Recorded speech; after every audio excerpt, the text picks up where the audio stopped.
The Cistercian herb garden at Grey Abbey has been preserved.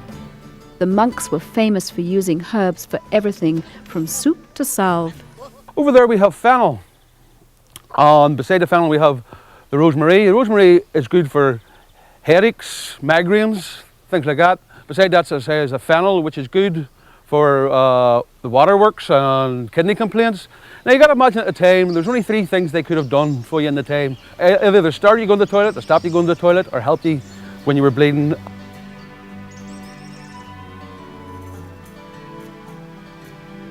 Herbs to cure the body, flowers to lift the spirit.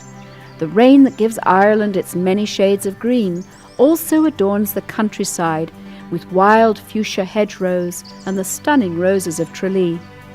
Mount Stewart in County Down is one of Ireland's finest gardens. The garden assaults all your senses. The blaze of colours, the songs of the birds, the scent of rhododendron with a hint of eucalyptus.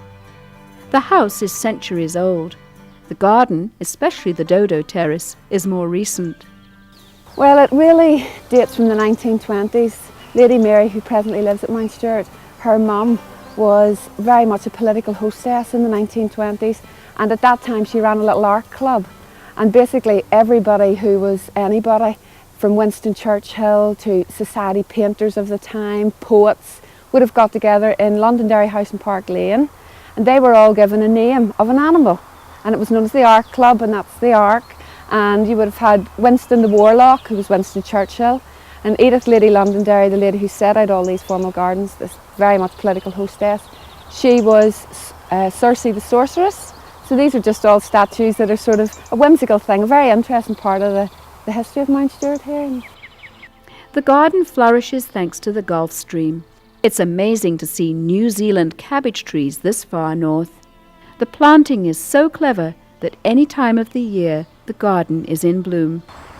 It's important to have gardens like this that was set out in the 1920s that are keeping very delicate plants that would be lost. I mean, it isn't just plants growing and very nice to look at. We have seed collections, we have the Phormium collection, Isomorphormium collection here. A lot of people come who are very interested in specific plants.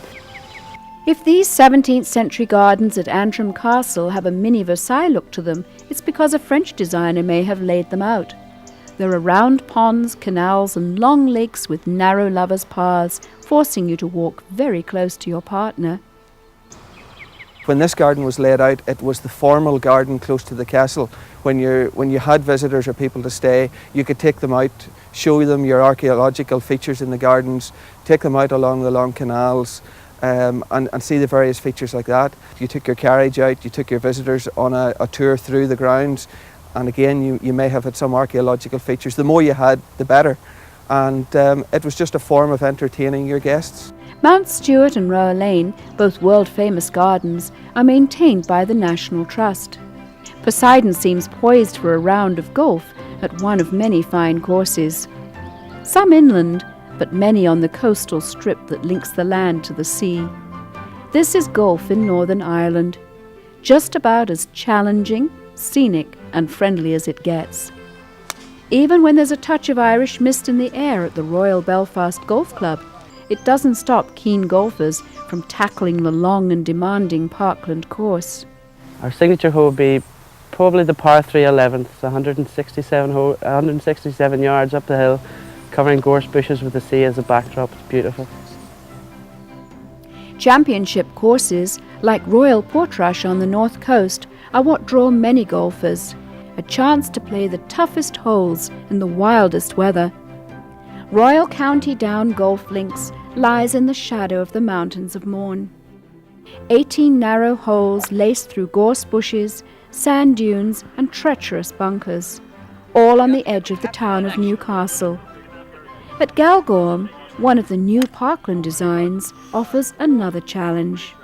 We can make it a very easy course or we can make it a very difficult course. And it's very important that people, when they come to have a round of golf, they want to go out feeling good, come in feeling better and have had a lot of fun. People have got to come in saying, I've had a great round of golf. Really good, I went out with 5 balls and I've come in with 4. But not to go out with 20 balls and come in with none.